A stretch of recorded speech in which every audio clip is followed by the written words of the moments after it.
ప్రార్థన చేసుకుంటారు. ప్రార్థన చేసుకుంటారు.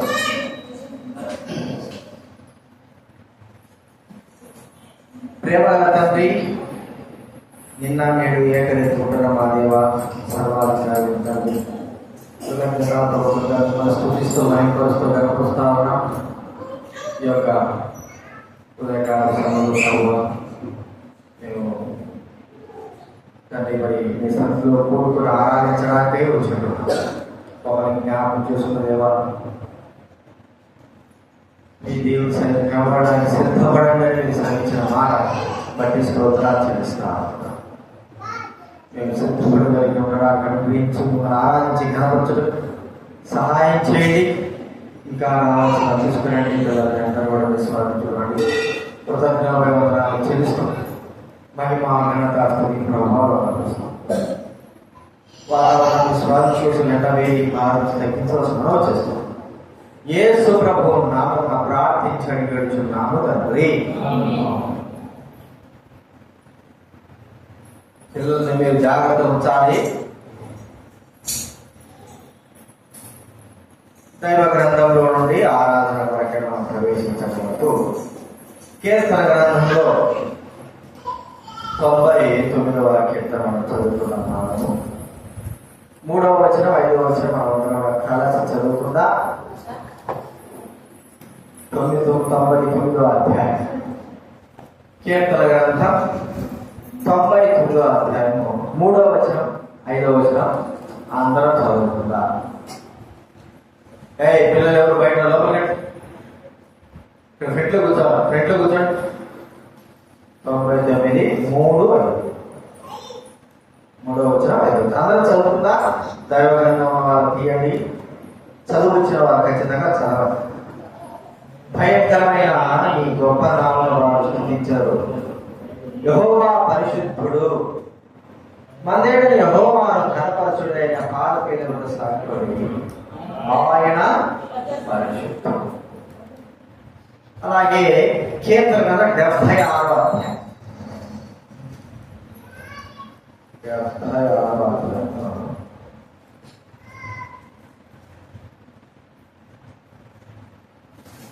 2వ వచనం 76 2 చదువుతున్నా. కీర్తన 76వ అధ్యాయం 2వ వచనం అందరం చదువుతుందా.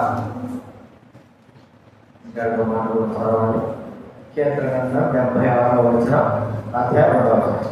షాలేములో ఆయన గుడారం ఉన్నది, సియోనులో ఆయన ఆలయం ఉన్నది. అలాగే ఆదికాండం 18వ వచనం అందరం చదువుకుంటా. ఆదికాండం 14వ అధ్యాయము 18వ వచనం మనం అందరం కూడా కలిసి చదువుతాం. 14 18 అందరం చదువుదా. మరియు షాలేము రాజైన మెల్కీసెదెకు రొట్టెను ద్రాక్షారసం తీసుకుని వచ్చెను. అతడు సర్వోన్నతులకు దేవునికి యాజకుడు. చివరిగా హెబ్రీ పత్రిక 7వ అధ్యాయం రెండవ హెబ్రీ పత్రిక చివరిగా హెబ్రీ పత్రిక 7వ అధ్యాయము 2వ వచనం చదువు. 7వ అధ్యాయం 2వ వచనం. 2, 3 అన్నీ ఉన్నాయి, చదువుతా. 1, 2, 3 కలిసి అందరూ చూద్దాం. హెబ్రీ పత్రిక 7వ అధ్యాయం 1-3 నుంచి అందరికీ కలిసి చదువుతాం. రాజులను సంహారం చేసి తిరిగి వచ్చుతున్న అబ్రహామును ఎవడు కలుసుకొని అతని ఆశ్రయించడం, ఎవరికి అబ్రహాము అన్నిటిలో 10వ తెచ్చడం, ఆ షాలేము రాజును సర్వోదరుడు దేవుని యాజకుడైన మెల్కీసెదెకు నిరంతరము యాజకుడుగా ఉన్నాడు. అతని పేరులకు మొదట నీటికి రాజు, తర్వాత సమాధానం రాజు. అర్థం ఇచ్చినట్టు షాలేము రాజని అర్థము. అతడు తండ్రి లేనివాడను, తల్లి లేనివాడను, వంశాలు లేనివాడను, జీవితమునకు ఆదియునైనను జీవమునకు అంతమైనను లేనివాడని ఉండి దేవుడి కుమారుని పోలి ఉన్నాడు. ఇక్కడ ఈ 3 విషయాలు మనం చదువుకున్నాం. ఆయన షాలేములో ఆయన గుడారం ఉంది. షాలేము రాజు అయినటువంటి మెల్కీసెదెకు, షాలేము రాజు మెల్కీసెదెకు మరి ప్రధాన యాజకుడుగా దేవుడికి యాజకుడుగా ఉన్నాడు. ఆయన పేరుకు అర్థం ఏంటంటే మొదట నీతికి రాజని అర్థం, తర్వాత సమాధానపు రాజని అర్థం ఇచ్చినట్టు షాలేము రాజు. కాబట్టి షాలేము అనగా దేవుడు ఉన్న స్థలం, దేవుడు మందిరం, అంటే ఆ పట్టణం, దేవుడు పట్ల 3 స్థలాల్లోని షాలేము అనేటువంటి మాట మనకు కనబడుతుంది. ఆది కాలంలో, తర్వాత కీర్తన గ్రంథంలో, తర్వాత హెబ్రీ పత్రికలో షాలేము. ఈ షాలేము అనేటువంటి స్థలము ఏంటంటే దేవుడు నివసించేటువంటి పట్టణం. ఒకవేళ చెప్పుకోవాలంటే పరిశుద్ధ స్థలం పరలోకము అని చెప్పుకోవచ్చు. ఆ స్థలంలో దేవుడి గుడారము అనేది మనం చూస్తాము. ఆ స్థలంలో అధిపతి అయినటువంటి వ్యక్తి షాలేము రాజు అయినటువంటి మెల్కీసెదెకు. ఈ మెల్కీసెదెకు అనేటువంటి పేరుకు అర్థం ఏంటంటే మొదట నీతికి రాజుని, తర్వాత సమాధానం రాజని అర్థం ఇచ్చినట్టు షాలేము రాజు. కాబట్టి ఈయన ఎవరు అంటే మనుష్య కుమారుని పోలి ఉన్నాడు అనేది మనం చూస్తాం. మనుష్య కుమారుని పోలి ఉన్న వ్యక్తి ఆయనే ప్రభువైన యేసుక్రీస్తు వారు. ప్రభువైన యేసుక్రీస్తు వారు కూడా ఆది కాలంలో 14వ అధ్యాయంలో మరి మెల్కీసెదెకు రూపంలో అబ్రహాముకు దర్శనమిచ్చాడు. ఆది కాండం 15వ అధ్యాయంలో దేవుడు వాక్యముగా ఆయన దర్శనమిచ్చాడు. ఆది కాండం 18 అధ్యాయంలో 3 వ్యక్తులుగా దేవుడు తనకు దర్శనం ఇచ్చినట్లుగా మనం అక్కడ చూస్తా ఉంటున్నాం. మెల్కీసెదెకు అనేటువంటి మాట మనం చూస్తా ఉంటే షాలేము రాజు. ఈ షాలేము అనే పట్టణం ఏంటంటే పరలోక పట్టణం. యేసుక్రీస్తు వారు ఎక్కడి నుంచి వచ్చాడు? పరలోకం నుండి. ఈ భూ సంబంధి వ్యక్తి అయినా కాదు. చూడండి, కొన్ని మాటలు చూద్దాము. యోహాను సువార్త 17వ అధ్యాయం. యోహాను రాసినటువంటి సువార్త 17వ అధ్యాయం 16వ వచనం చదవండి.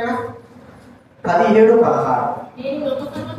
నేను లోక సంబంధిని కానట్టు, లోక సంబంధైన కాదు. అలాగే 18:36 చదవండి. యోహాను సువార్త 18:36. యేసు, నా రాజ్యము ఈ లోక సంబంధమైనది కాదు, నేను యూదులకు అప్పగింపబడినట్లు నా సేవకులు పోరాడుదురు, కానీ నా రాజ్యము ఇహ సంబంధమైనది కాదు. అనగా పరలోక సంబంధమైనది. అది దేవుని రాజ్యము. దాని పేరు ఒక మాట చెప్పుకోండి, షాలేము. చూడండి, ఒక మాట ఎందుకు అర్థం కూడా మాటది. యోహాను 8:23 చూడండి. 8:23 యోహాను సువార్త 8వ అధ్యాయం 1వ వచనం. అప్పుడు ఆయన, మీరు క్రింది వారు, నేను పైనుండి వాడను, మీరు ఈ లోక సంబంధులు, నేను ఈ లోక సంబంధులను కాను. అనగా దేవుని రాజ్యం సంబంధుడు, శాలేము రాగట్ట పరలోక రాజ్యం యొక్క రాజు ప్రభైన దేవుడు. ప్రియమైన వారసులారా, ఆ పరలోక రాజ్యం దేవుడి యొక్క పరిశుద్ధత ఎంత గొప్పది, పరలోక యొక్క పరిశుద్ధత ఎంత గొప్పది మనం చూస్తే ప్రకటన గ్రంథంలో 21వ అధ్యాయంలో మనం గమనిస్తే ఆ పరలోక రాజ్యం యొక్క ఆ వైభవమును మనకు అక్కడ జ్ఞాపకం చేసుకున్నాడు. 12 మరి ముత్యాలతో 12 గుమ్మాలు, పునాదులు, ఆ యొక్క పట్టణం అంతా కూడా బంగారుమయమైన పట్టణం, మరి స్ఫటికముతో తయారు చేయబడినట్టుగా స్వచ్ఛమైనటువంటి బంగారంతో దగదగ మెరుస్తున్న పట్టణం. ఆ పట్టణం యొక్క ప్రభావము ఎంత గొప్పదంటే చెప్పలేని విధంగా ఆ పట్టణంలో ఎంత మాత్రం కూడా పాపము అనేటువంటి చుక్క కూడా లేనటువంటి పట్టణం. ఎందుకంటే దేవుడి పట్టణమైనటువంటి పరలోక రాజ్యం, దాని శాలేము, దేవుడి సన్నిధి, దేవుడి పట్టణము. ఆ పట్టణ సంబంధి అయిన వ్యక్తే ప్రభువైన యేసుక్రీస్తు వారు మెల్కీసెదెకు. కాబట్టి ప్రియమైన వారలారా, ప్రభువును స్తుతించి గణపరిచి మహిమపరచడానికి ఈ భూలోకంలోకి అబ్రహాం దగ్గరికి పరలోకపు పట్టణ వాసి అయినటువంటి, పరలోకానికి అంతటి కూడా అధికారి అయినటువంటి, పరలోకాలను సృష్టించినటువంటి వ్యక్తి ఒక మెల్కీసెదెకు రూపంలో, లేకపోతే మెల్కీసెదెకుగా ప్రభువే భూలోకానికి దిగి వచ్చిన వాడుగా మనం చూస్తున్నాం. అబ్రహాం దగ్గరికి వచ్చాడు. ఇది ఛాయలాగా మనకు చూపబడతా ఉంది. అయితే నిజ స్వరూపం ఏమిటి అంటే, నిజముగా ప్రభువైన యేసుక్రీస్తు వారు ఈ భూలోకంలోకి పరలోకం వదిలి భూలోకానికి వచ్చి ఉంటున్నాడు. చూడండి ఒక మాట ఉంది కొరింథీ రాసిన పత్రికలో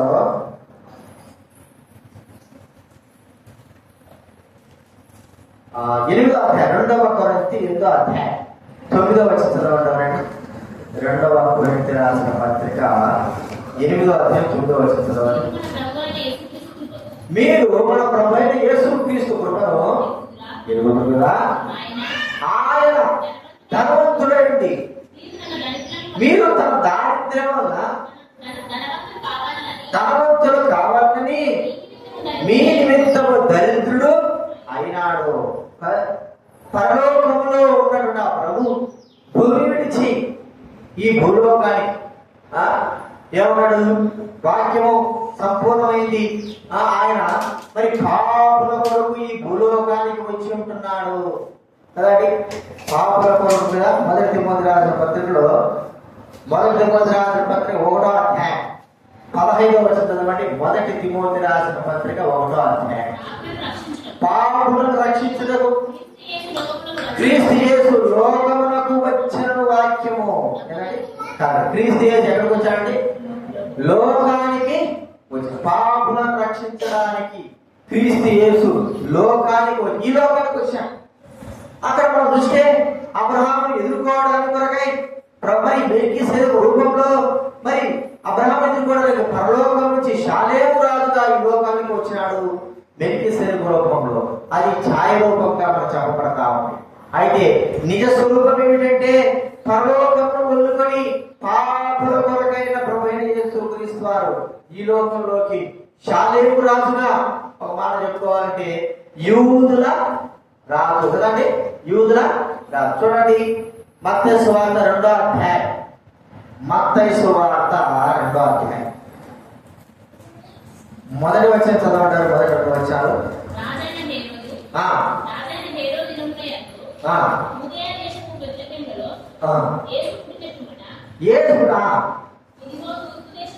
ఇదిగో తూర్పు దేశపు జ్ఞానులు యెరూషలేమునకు వచ్చి,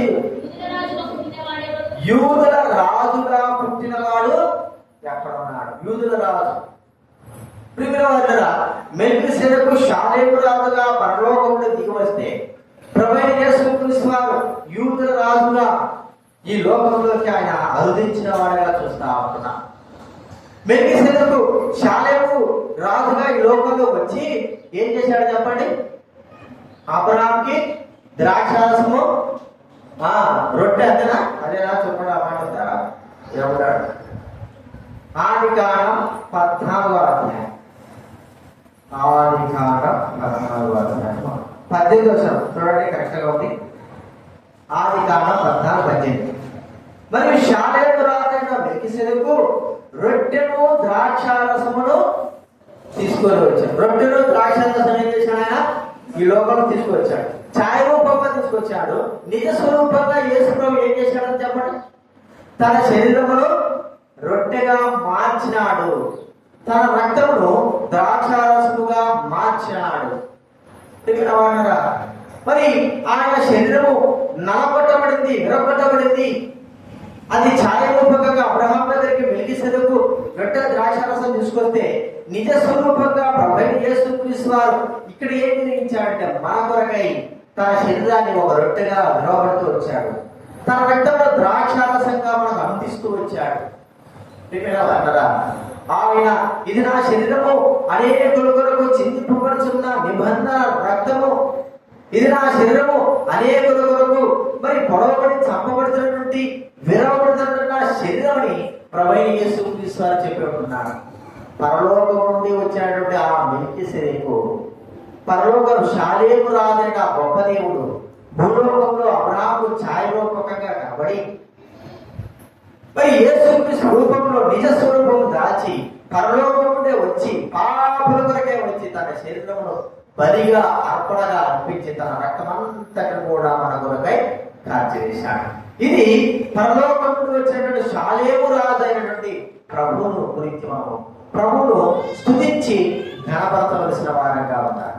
అంత మాత్రమే కాదు, ఆయన పేరు అర్థం ఏంటండి? నీతికి రాజు. నీతికి రాజు అనగా దుర్నీతి కాదు. ఈ దుర్నీతికి రాజు కాబట్టి సాతాను కదా, అపవాది దుర్నీతికి రాదు. మరి ఆయన నీతికి రాదు. ఈ భూలోకం అంతటి కూడా ఆయన నీతికి రాదు. చూడండి, కీర్తన గ్రంథ 35వ కీర్తన కొన్ని నిమిషం మనం చదువుతుందా? 35వ కీర్తన 28వ వచనం చదవండి. 35. నా నాలుక నీతిని కూర్చి దినమెల్లా సల్లాపములు చేయుచున్న నీ నీతిని కూర్చి కీర్తిని కూర్చి. అదే కీర్తన 7వ అధ్యాయం వచనంలో, కీర్తన 7వ అధ్యాయము 9వ చదవండి. 7:9. హృదయములను అంతరేంద్రియములను పరిశీలించు నీతి గల దేవా. నీతి కలిగిన దేవుడు. హృదయములను అంతరేంద్రియములను పరిశీలించు నీతి. ఎక్కడ కూడా అవినీతి ఎంత మాత్రం ఉంది. భూలోకంలో ఉన్నంతా కూడా అవినీతే, దుర్నీతి. ఎక్కడ నీతి ఉందని చెప్పగలం? ఎక్కడ మరి మంచి నీతిగా ఉన్నారని చెప్పగలం? ఏదో ఒక రూపంలో అపవాది ఈ యొక్క లోకమంతా కూడా ఆక్రమించుకొని దుర్నీతితో అవినీతితో ఈ భూలోకం అంతా కూడా నింపి ఉంటున్నది. అయితే ప్రభువైన యేసుక్రీస్తు వారు ఎవరండి? నీతి కలిగినటువంటి దేవుడు. చూడండి, 145వ కీర్తనలో 17వ చూడండి. 145వ కీర్తన 17వ. తన మార్గములన్నింటిలో నీతి గలవాడు ఎవరండి? ఆయన తన మార్గములన్నింటిలో ఎలా ఉన్నాడంటండి? నీతి కలిగిన వాడు. తన మార్గములలో నీతిని నీతిని స్థాపించిన వాడు.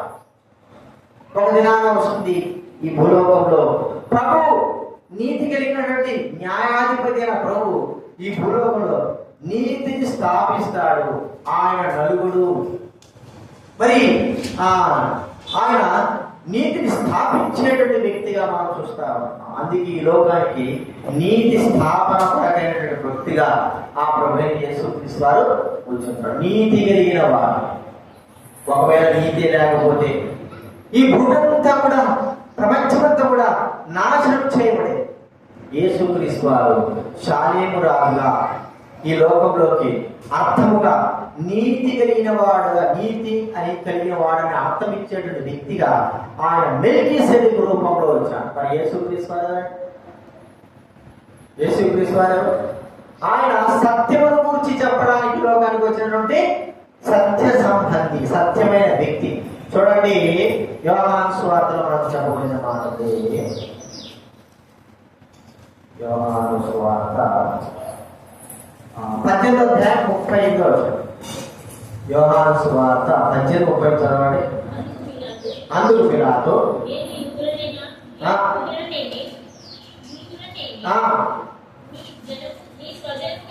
18:38 యేసు, నీవన్నట్టు నేను రాజునే, సత్యమును గూర్చి సాక్ష్యం ఇచ్చుటకు పుట్టితిని, ఇందు నిమిత్తమే ఈ లోకములకు వచ్చి తిని, సత్య సంబంధి అయిన ప్రతి వాడును నా మాట వినున. నేను సత్యం గురించి సాక్ష్యం ఇవ్వడానికి.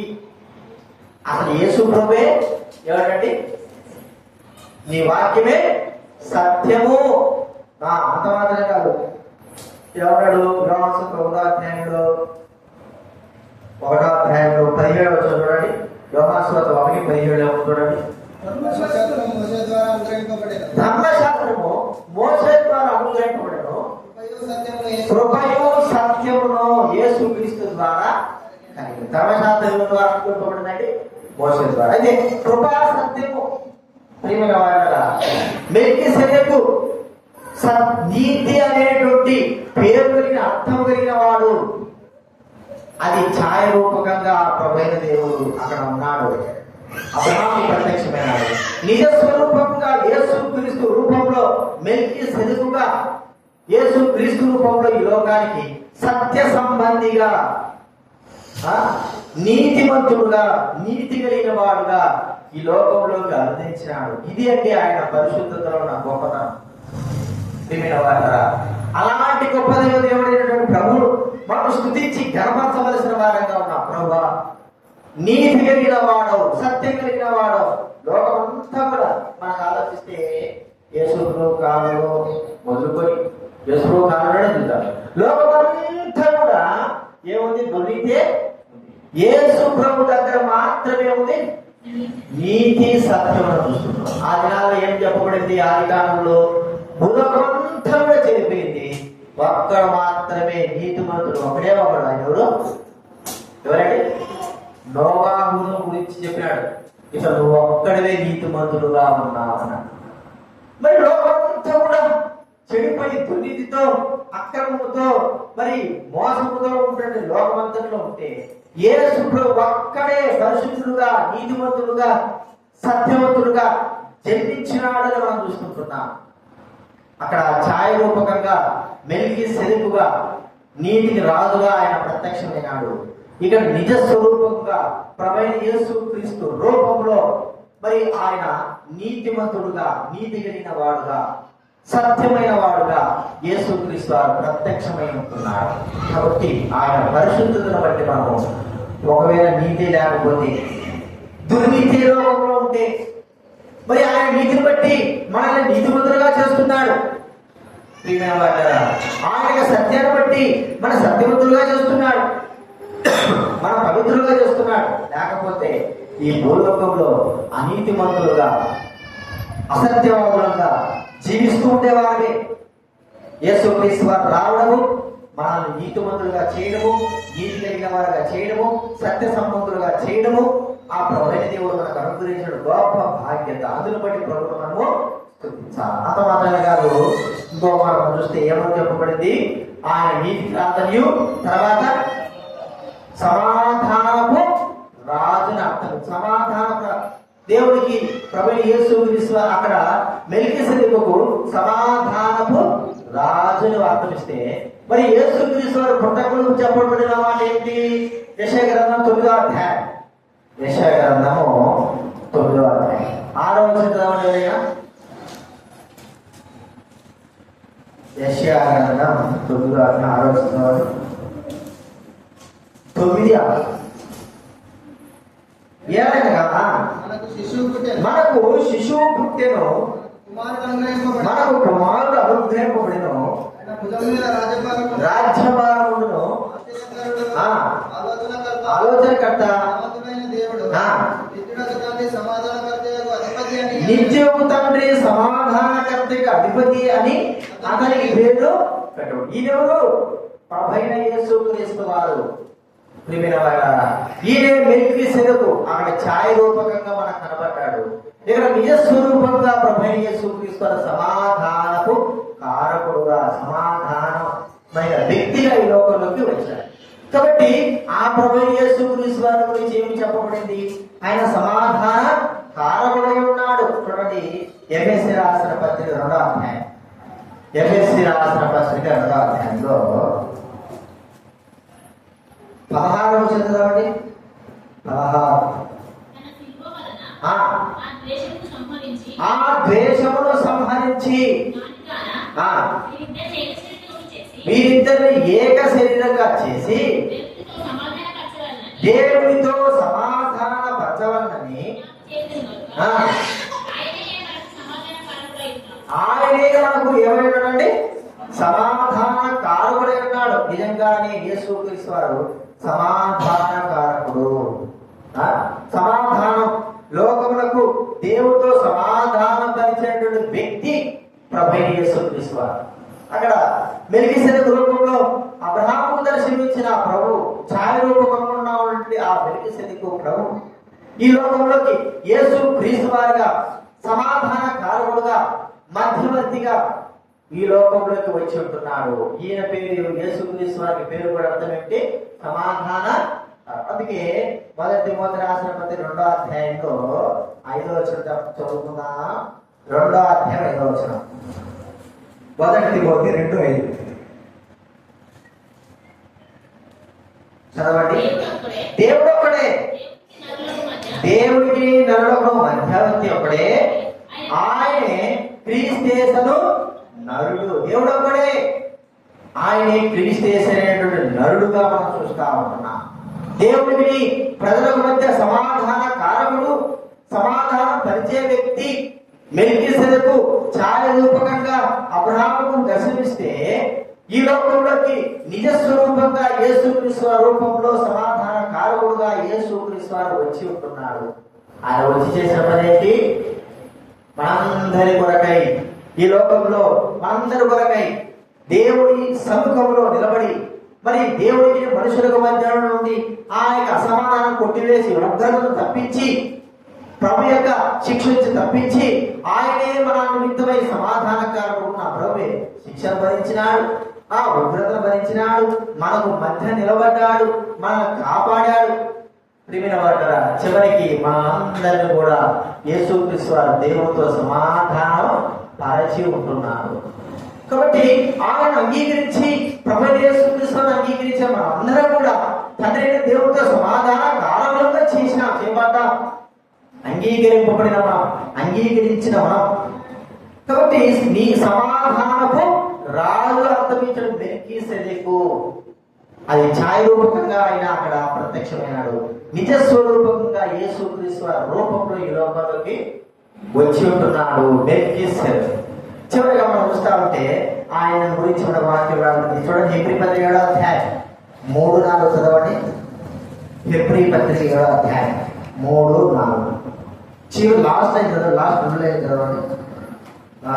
అతడు తండ్రి లేనివాడును తల్లి లేనివాడును వంశాలుడును జీవిత కాలములకు ఆది అయినను జీవమునకు అంతమైన లేనివాడునే ఉండి దేవుని కుమారుని పోలి ఉన్నాడు. ఎవరండి ఆ మెల్కీసెదెకు? ఎక్కడి నుంచి వచ్చినాడు? షాలేము రాజు రొట్టెను ద్రాక్షరసం వరకు వచ్చినాడు. ఎక్కడి నుంచి వచ్చాడంటే పరలోకం నుంచి వచ్చాడని చెప్పుకోవాలి అంతే. మరి ఎవరైనా షాలేము రాజు వచ్చినాడు, ఆ షాలేము రాజు దశభాగంగా మరి అబ్రహాం ఇచ్చినాడు. ఆయన ఎవరు అంటే పరలోకపు రాజు ప్రభైన యేసుక్రీస్తు వారు. ఎవరండి ఆయన గురించి వాక్యం? తల్లి లేదు, తండ్రి లేదు. అంటే ఆది అంతమై ఉన్న దేవుడు. ఆయనకు ఆది ఏమిటో తెలియదు, అంతం ఎప్పుడు ఉంటాడో తెలియదు. అందుకే వాక్యం వాడిది యేసుక్రీస్తు వారి గురించి చెప్పడం, ఇదిగో నేను యుగ యుగములు సజీవుడై ఉన్నాను, యుగాంతం వరకు మీతో పాటు ఉండే దేవుడను.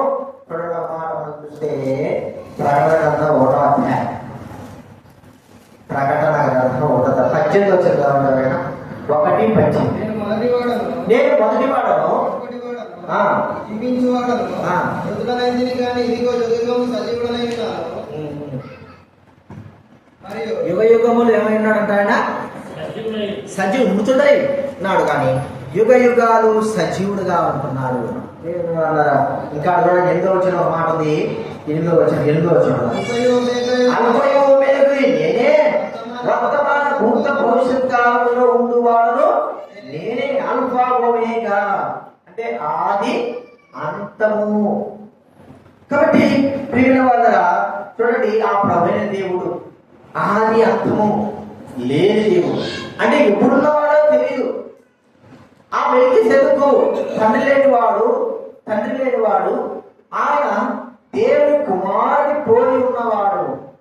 అలాగే అక్కడ మనకు కనబడిన ఆ ప్రభువే యేసుక్రీస్తు రూపంలో ఈ లోకానికి వచ్చి మనందరి కొరకు చనిపోయి సమాధి చేయబడి 3వ దినాన్ని తిరిగి లేచి యుగ యుగాలు ఏమై ఉన్నాడంటే ఆయన సజీవుడుగా ఉంటున్నాడు. యుగ యుగాలు సజీవుడు. ఇదిగో యుగాంతం వరకు నేను మీతో కూడా ఉన్నాను. ప్రభు మనతో పాటు యుగ యుగాలు ఉండే దేవుడు. మరి ఆయన కన్యక గర్భాన్ని నిర్మించిన దేవుడు. ప్రియమైన వారా, మనం ఆలోచిస్తే యుగ యుగాలు ఉండే దేవుడుగా యేసు క్రీస్తు వారు మనతో పాటు ఉండేవాడు. ఆ తర్వాత అబ్రహాం విడిచి ఆ మెల్కీసెదెకు వెళ్ళిపోయినాడు. మరి అబ్రహాంతో ఆ సమయంలో కనబడ్డాడు. మనతో ప్రభు చెబుతున్న మాట ఏంటంటే చూడండి, మత్తయి సువార్త 28వ అధ్యాయం. మత్తయి సువార్త 28వ అధ్యాయం చివరి వచనం 20వ వచనం.